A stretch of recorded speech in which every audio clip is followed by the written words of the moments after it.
confirmed that the leaked demo, which was accessible on a publicly available site, is one possible iteration. One possible iteration? So that means that they've got more garbage that they're going to try. Of the new policy, meaning that like who's ever following you on Twitter, if they're going to be like, oh, if they complain, if your Twitter followers complain about it too much, then we're going to, pull the post down. But also, more importantly, what they're really saying is that we're going to probably we're going to probably let someone come in and hack a bunch of accounts for one person, and then we're going to just, bomb that through that. So that's what they're really saying. But also China recently made some statements that I'm going to send you in that video I sent you from Wion, WION, Gravitas, the Indian or Pakistani-based web media outlet that's posting on YouTube. They basically came out and said that, basically what China is getting ready to start doing is they're getting ready to start going full bore with all of their cyber attacks on social media and anything else, meaning that very likely here's something that's coming that I don't think a lot of people are ready for. I predicted this, but I didn't have the ability to explain it to people, but now it's very clear what's coming next.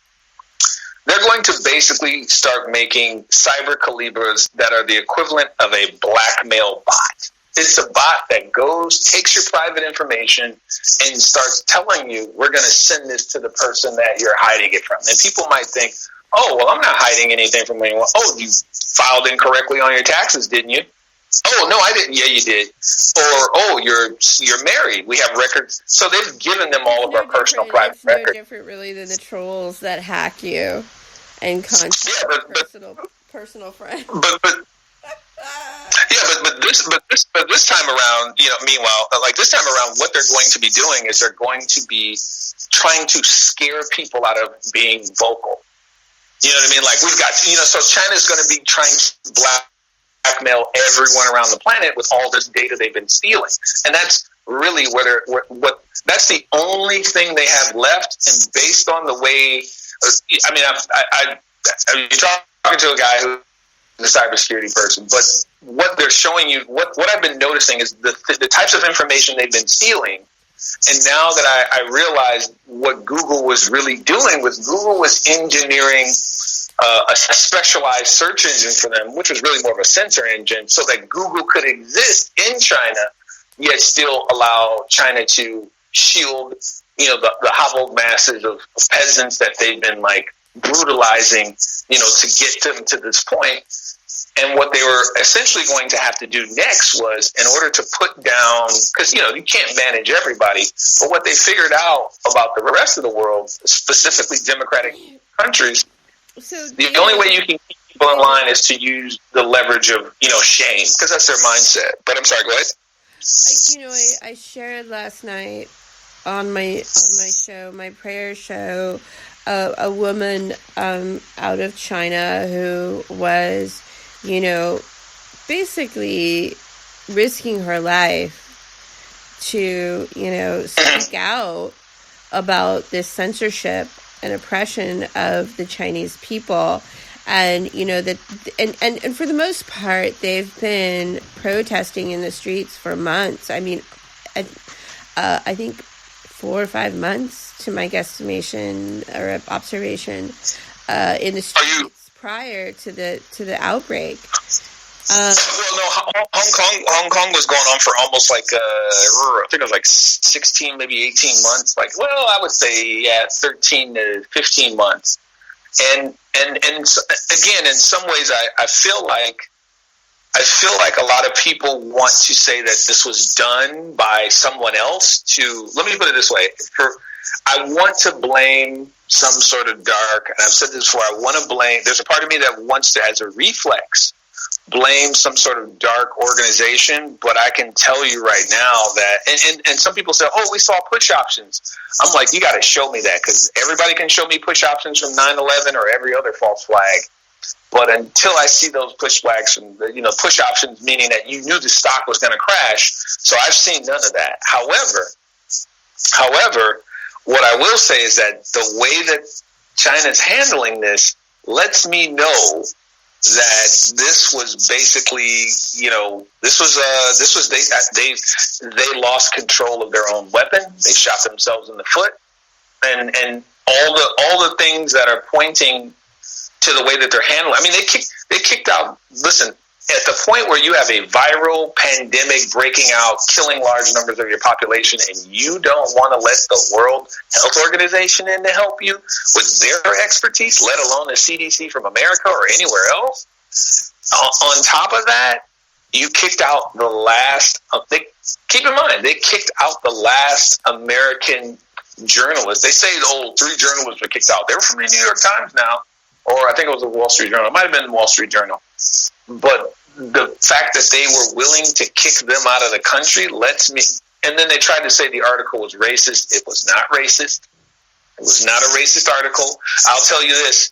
The majority of all newspapers are okayed and authorized by, the Communist Party in China. So you can't print anything. And I can tell you personally, almost 50% of the articles, when they're referencing certain circumstances in America, are 100% racist, regardless of color. They totally racist, like on every level, But the division and further confusion.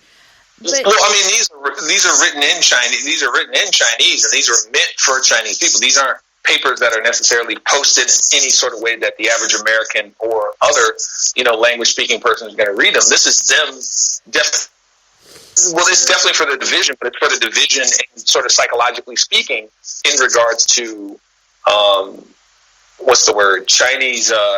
Chinese. That happens here as well in America. So I had posted, David, to my main Facebook page about the doctor that was on board the Diamond Princess. Oh, and God. Fuji, what was his name? Fujimoto? I think it was Fujimoto.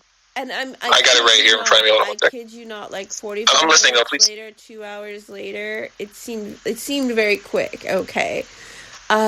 It was taken off the internet. The video was removed.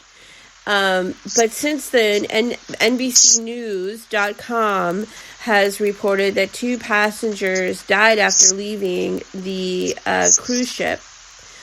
Went back to America, yeah.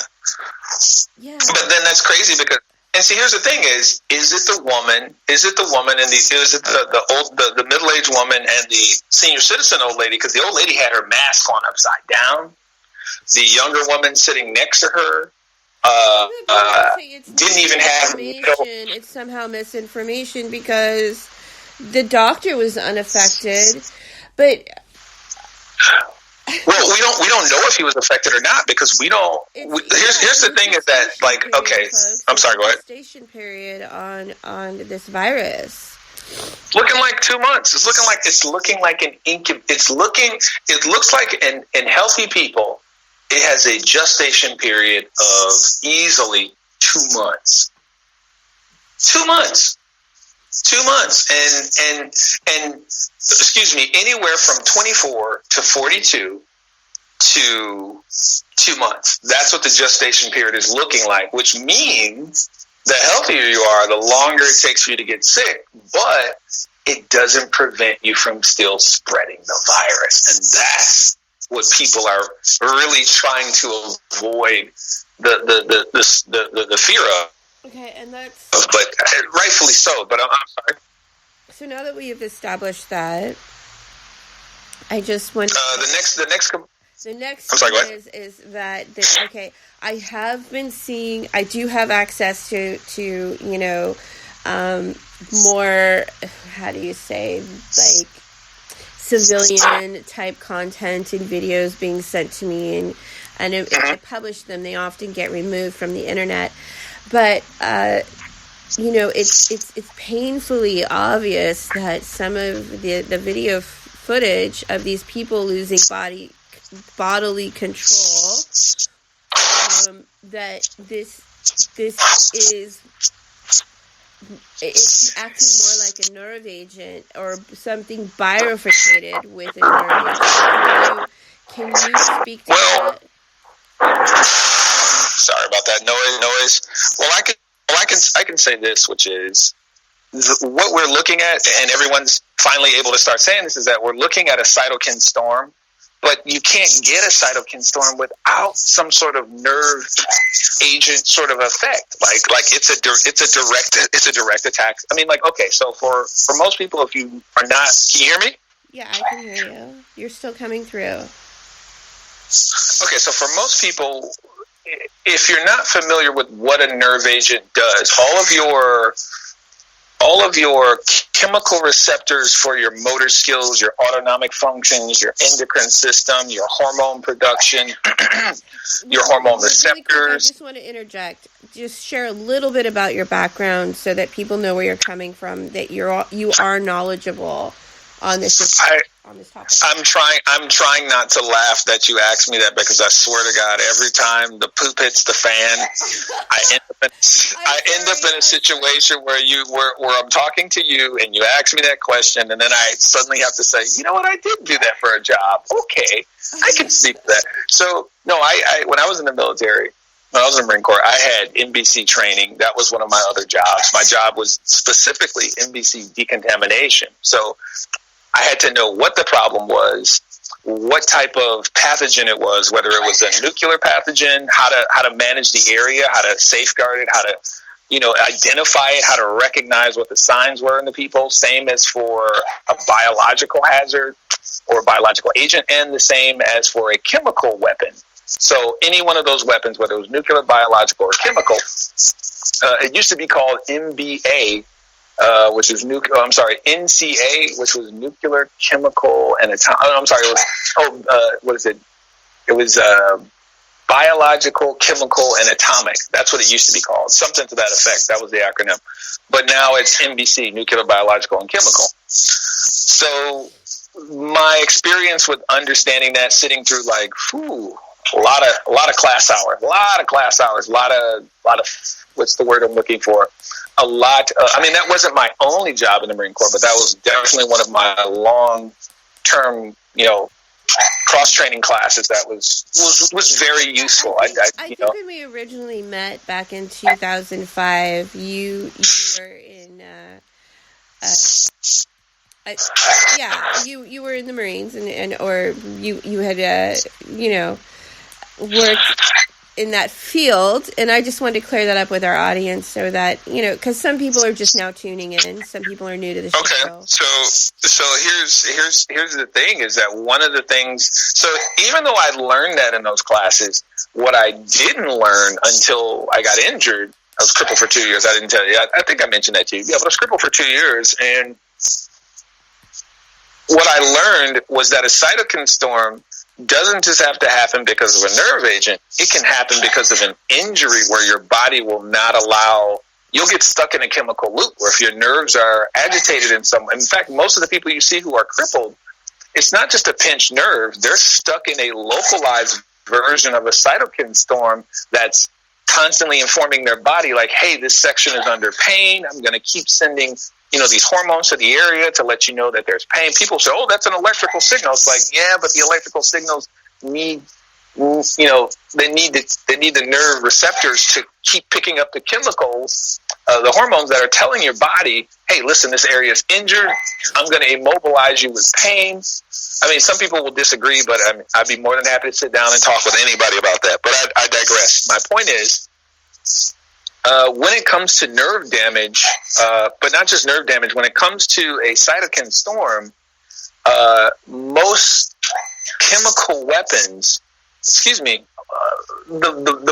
vast majority of how all chemical weapons are built out is to cause some sort of nervous system reaction that's brought on by forcing another group of your hormone production from a particular organ in your endocrine system to basically flood the system and cause muscle seizing, or prevent or to coat the nerve endings with another chemical and cause those nerve endings to misfire. So the twitching you see people doing is coming from small amounts of a hormone trying to attach to a nerve cluster, and even though the electrons are passing through,